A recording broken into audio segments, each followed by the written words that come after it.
Hay un coche que Estados Unidos prohibió durante 25 años.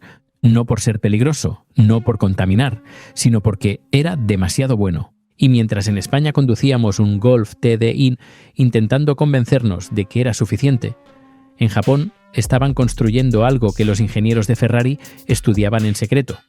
Esto es la historia del Nissan Skyline GT-RR 34. El coche que no debería existir, que nadie debería poder permitirse y que aún hoy, 25 años después, sigue siendo el coche más buscado del planeta. Y al final de este vídeo vas a entender por qué. Pero antes de que te enamores del mito, y vas a enamorarte, te lo aviso, necesito hacerte una pregunta incómoda. ¿Era el R34 realmente tan superior a sus rivales? ¿O lo convirtió el marketing, los videojuegos y una película de Hollywood en una leyenda que supera con creces a la máquina real? Porque hay dos versiones de esta historia. La versión que cuenta Internet, que es épica, perfecta, casi religiosa, y la versión real, que es más interesante, más sucia y mucho más humana. Vamos a contar las dos y al final tú decides. Para entender el R34 tienes que entender Japón a finales de los 90. Y no el Japón de los animes y los ramen, sino el Japón industrial. El Japón que llevaba 40 años construyendo coches, aprendiendo de sus errores, y que a finales de los 80 había llegado a una conclusión peligrosa. Podían fabricar coches deportivos mejores que los europeos, más fiables, más rápidos en circuito y más baratos. El problema es que decirlo en voz alta habría sido un problema diplomático, así que lo hicieron en silencio. En 1969, Nissan lanza el primer Skyline GT-R, un coche que ya entonces era una declaración de intenciones. Ganó 52 carreras consecutivas en el campeonato japonés. 52, sin perder una. Aquello no pasó desapercibido, pero tampoco llegó a Europa. Era un secreto que Japón guardaba muy bien.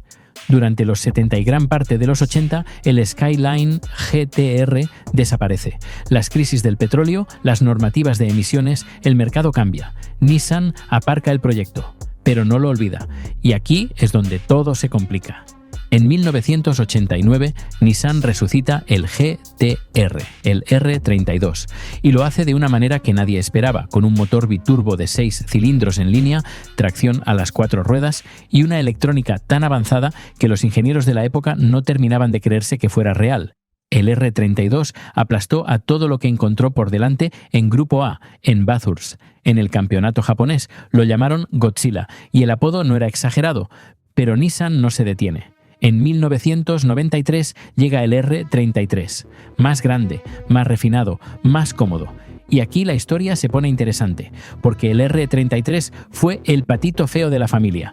La prensa lo criticó por ser demasiado pesado, demasiado GT, no suficientemente brutal. Los fans lo despreciaron un poco, y Nissan tomó nota. El R34 nació, en parte, como respuesta a esas críticas. Nació para demostrar que habían escuchado. Antes de hablar del R34 en sí, hay algo que tienes que saber. Algo que explica por qué el GT-R oficial decía tener 280 caballos y por qué todo el mundo sabía que eso era mentira. En 1988, los grandes fabricantes japoneses, Nissan, Toyota, Honda, Mitsubishi, firmaron un acuerdo voluntario, un pacto de caballeros, literalmente. Ningún coche de producción japonés superaría los 280 caballos de vapor oficiales. El argumento era la seguridad. Las carreteras japonesas no estaban preparadas para coches más potentes. Los accidentes estaban disparados. Era una medida de responsabilidad social. En la práctica era una carrera armamentística con límite de velocidad, porque todos firmaron y todos mintieron. No de forma descarada, sino con una elegancia ingeniosa que los japoneses dominan mejor que nadie. Diseñaban motores que en banco daban 330, 350, incluso 400 caballos de vapor. Luego los calibraban ligeramente a la baja en el mapeado oficial. Ponían 280 caballos de vapor en el papel. Y todo el mundo miraba hacia otro lado. El RB26 de ETT del GT-R. Oficialmente 280 caballos. Extraoficialmente, dependiendo de la versión y a quien le preguntes, entre 320 y 330 caballos de serie. Y aquí está la gracia del motor.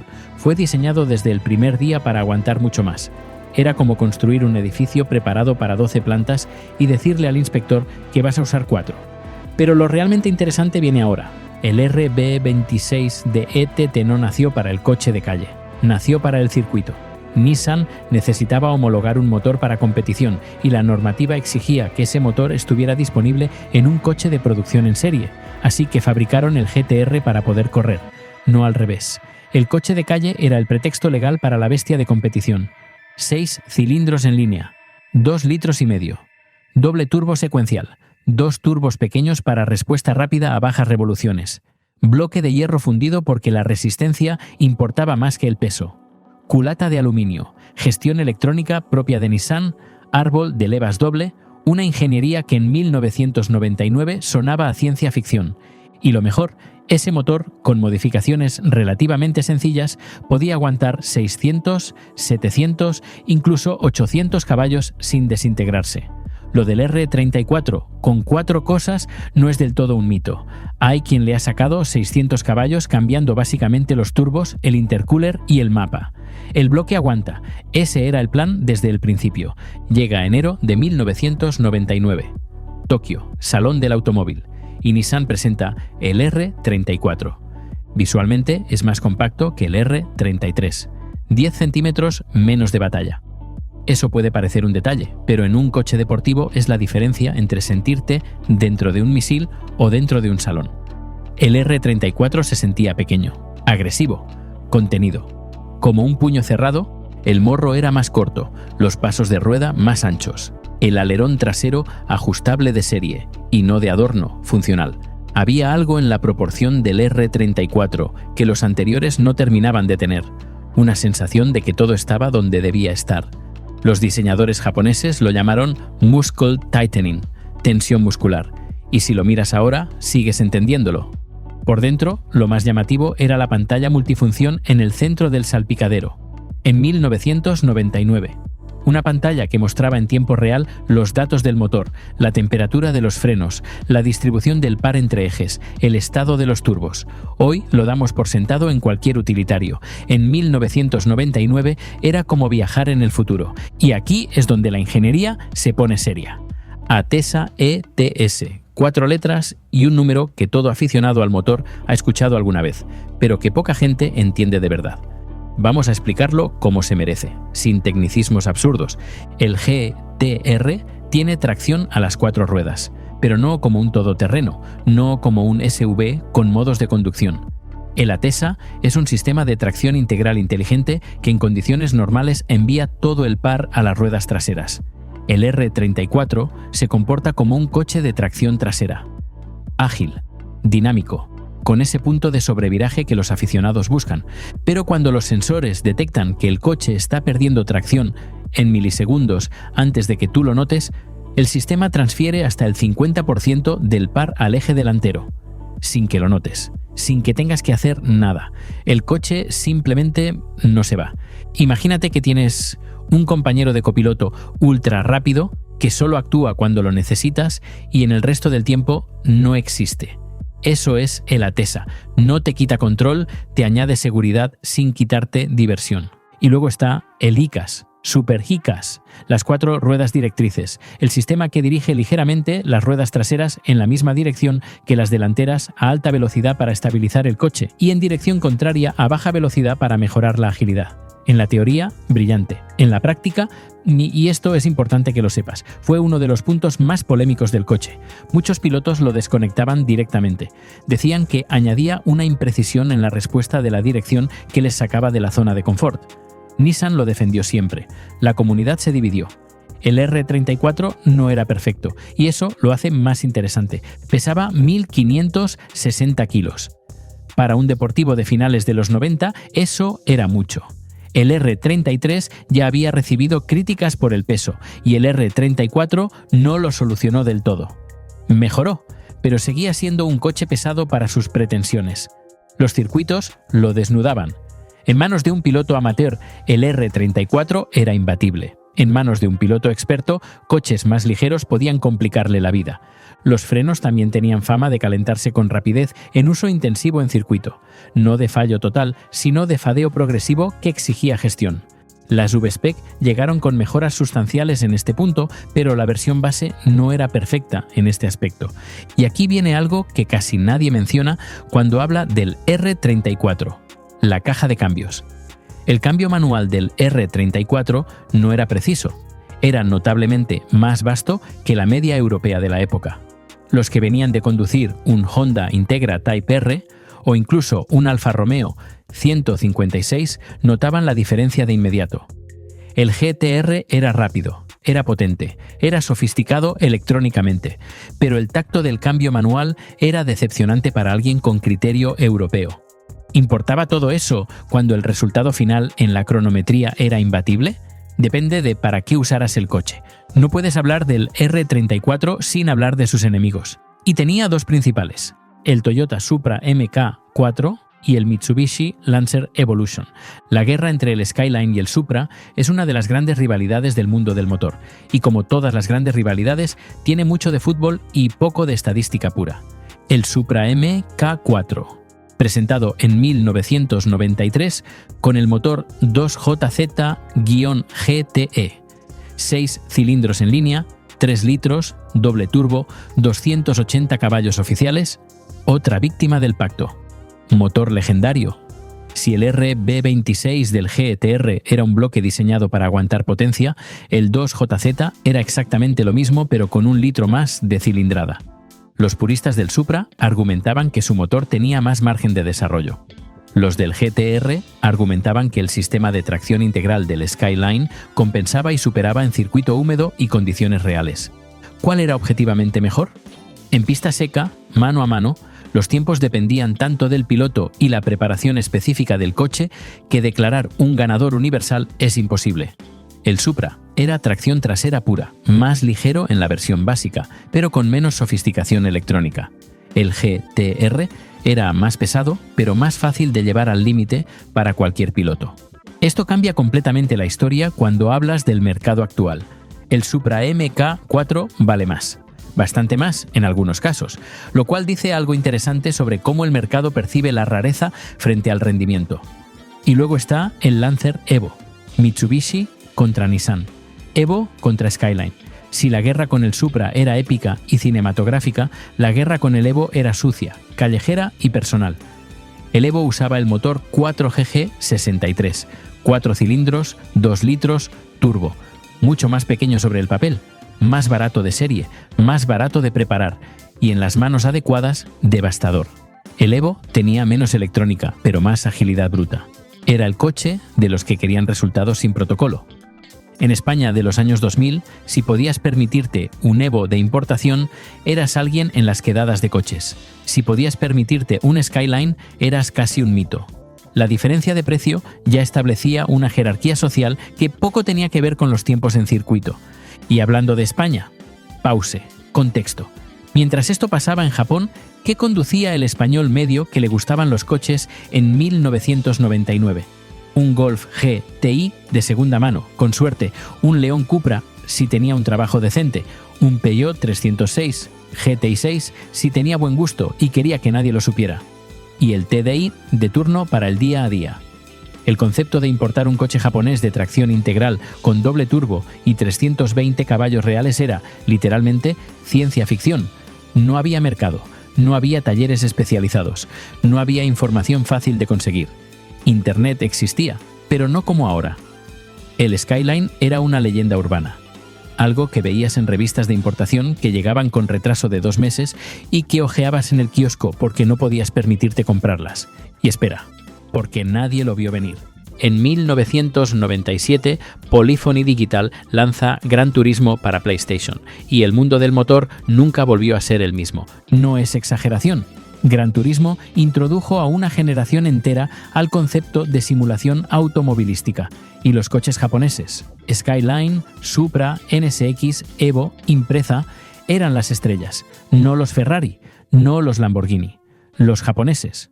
porque eran los coches que podías conseguir en el juego sin necesitar la fortuna del juego entera, y porque rendían de una manera que tenía sentido para alguien que estaba aprendiendo a entender el motor. El Skyline GTR en Gran Turismo era casi un personaje, tenía estadísticas, tenía historia, tenía versiones desbloqueables, y millones de adolescentes en España, en Europa, en América, aprendieron lo que era el Atesa, lo que era el RB26, lo que era NUR, a través de una pantalla de televisión conectada a una PlayStation. Cuando en el año 2001 el R34 apareció en la primera película de Fast y Furious conducido por Paul Walker, el mito se consolidó de una manera que ninguna campaña de marketing podría haber comprado. Porque Fast y Furious no era una película de coches para entendidos, era una película de coches para todo el mundo. Y el Skyline azul de Brian O'Connor se convirtió en el icono de una cultura que hasta entonces era underground.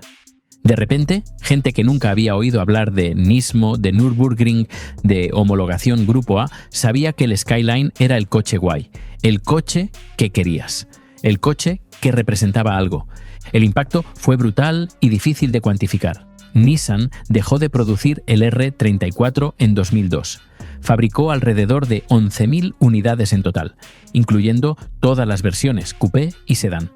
Una cifra muy baja para un coche de producción, y en el momento en que la demanda cultural explotó, ya no se podía comprar uno nuevo, solo existían los de segunda mano. Y el mercado reaccionó como siempre reacciona ante la escasez de algo que todo el mundo quiere. Pero hay una historia paralela que va más allá del mito cinematográfico, una historia que tiene que ver con la ley. En Estados Unidos existe una normativa llamada la regla de los 25 años. Para que un coche fabricado fuera de Estados Unidos pueda circular legalmente en el país sin pasar por la homologación federal, que es carísima y complicada, tiene que tener al menos 25 años de antigüedad. El R34 se fabricó entre 1999 y 2002. Eso significa que los primeros R34 no pudieron entrar legalmente hasta 2024. Los últimos no podrán hacerlo hasta 2027. Durante 25 años, el coche más deseado de una generación fue técnicamente ilegal en el mercado más grande del mundo. ¿Y qué pasa cuando algo es ilegal, escaso y deseado? Exactamente lo que imaginas. El mercado gris floreció, los precios se dispararon y la leyenda creció. Hubo casos sonados de R34 importados ilegalmente que fueron confiscados por aduanas americanas. Uno de ellos pertenecía a un deportista profesional que simplemente no sabía que estaba haciendo algo ilegal. La confiscación fue noticia internacional, y cada noticia de confiscación era, involuntariamente, un anuncio gratuito del coche. En Europa la situación era diferente y más permisiva, pero tampoco sencilla. En España, importar un R34 japonés implicaba navegación burocrática considerable, homologación individual, reforma de importancia y TV especial. No era imposible, pero sí era una odisea que filtraba quién podía y quería tener uno. El resultado era el mismo: pocos coches, mucha demanda, precios por las nubes. Hoy, con los primeros R34 ya legales en Estados Unidos, los precios han hecho algo inesperado. Han subido aún más. La demanda contenida durante 25 años se ha liberado de golpe. R34 V-Spec en buen estado están alcanzando los 150.000 euros en mercado europeo. Los NUR y M-Spec más escasos superan esa cifra con facilidad. Y aquí está el punto más irónico de toda la historia. El coche que Nissan construyó para ganar carreras, que vendió a precios razonables para la época, que fabricó en pequeñas cantidades sin pensar demasiado en el futuro, vale hoy más que un Porsche 911 GT3 nuevo. Antes del cierre hay que hablar de las versiones porque no todos los R34 son iguales. El GTR base era ya un coche extraordinario, pero Nissan construyó sobre él variantes que hoy son objetos de culto específico dentro del culto general. La V-Spec, V-Spec 2, MIB de Victoria, especificación de competición, frenos Brembo de 4 pistones, alerón trasero más grande y funcional, diferencial trasero activo LS de electrónico, que trabajaba en coordinación con el Atesa para distribuir el par de una manera todavía más sofisticada. La V-Specs es el GTR que quieres si vas a usar el coche en circuito. Más dura, más precisa, más seria. La V-Spec 2 NUR. NUR como Nürburgring, Esta versión nació directamente de los datos obtenidos en el circuito alemán más exigente del mundo. Nissan mandó el GT-R a Nürburgring, recogió datos, volvió al laboratorio, mejoró suspensiones, calibró el ATESA, ajustó la aerodinámica. El NUR es el R34 más próximo a una versión de homologación de calle. Solo se fabricaron 718 unidades. Hoy son los más buscados y los más caros. La M-Spec, M de 1000 suave, es el nombre menos emocionante de la historia del GT-R, pero la realidad es interesante. Nissan diseñó el M-Spec para el conductor que quería el rendimiento del GT-R, pero con mayor confort en uso diario. Suspensiones ligeramente más blandas, interior más equipado. En Japón se entendía como el GT-R para el ejecutivo que también quería divertirse los fines de semana. Hoy, irónicamente, algunos coleccionistas prefieren el M-Spec precisamente por su rareza y por su estado de conservación medio superior al de las versiones de circuito. Así que volvemos a la pregunta del principio. ¿Era el R34 realmente tan superior o lo convirtió el marketing, los videojuegos y Hollywood en una leyenda que supera a la máquina real? La respuesta honesta es las dos cosas, y eso es precisamente lo que lo hace tan fascinante. El R34 era un coche extraordinario para su época. La ingeniería del RB26 de ETT, el sistema ATESA, la electrónica del cuadro de instrumentos, la coherencia del paquete completo. Todo eso era real, medible, verificable. En 1999, pocos coches de producción ofrecían ese nivel de sofisticación técnica a ese precio. Pero también era imperfecto, pesado, con una caja de cambios mejorable, con un iCAS que dividía opiniones, con frenos que pedían gestión en uso severo. No era el coche infalible que el mito describe. Lo que le ocurrió al R34 es lo que le ocurre a los grandes iconos. La realidad y la leyenda se fusionan hasta que es imposible separarlas. Gran Turismo le dio una audiencia global. Fast y Furious le dio glamour mainstream. La prohibición americana le dio el aura de lo prohibido. Y Nissan, sin proponérselo, fabricó tan pocas unidades que la escasez hizo el resto. ¿Era el mejor coche de 1999? En muchos aspectos, sí. ¿Es el mejor coche que ha existido nunca, como el mito a veces sugiere? No, era un coche de su tiempo, construido con los recursos de su tiempo, con los compromisos de su tiempo. Pero hay algo que ningún dato técnico puede explicar del todo. Hay coches que van más rápido que el R34. Hay coches más precisos, más ligeros, más refinados. Ninguno de ellos genera lo que genera un R34 azul apareciendo por la curva. Eso no se compra con ingeniería. Eso se gana con historia. Y el R34 tiene más historia que la mayoría de los coches que se han fabricado jamás. Si te ha gustado este vídeo y quieres más documentales sobre coches que lo merecen de verdad, ya sabes lo que tienes que hacer. Nos vemos en el siguiente.